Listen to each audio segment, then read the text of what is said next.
उत्तर प्रदेश के बलिया में आयोजित पूज्य पंडित श्री प्रदीप मिश्रा जी की श्री शिव महापुराण कथा का दूसरा दिवस श्रद्धा, भक्ति और उत्साह के साथ संपन्न हुआ।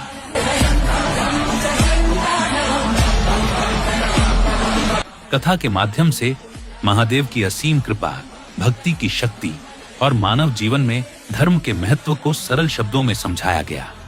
कथा स्थल पर उपस्थित श्रद्धालु पूरे समय शिव नाम का स्मरण करते हुए भक्ति रस में डूबे रहे। शिव भक्ति की यह अलौकिक गंगा निरंतर प्रवाहित हो रही है और भक्तों के जीवन को नई दिशा दे रही है।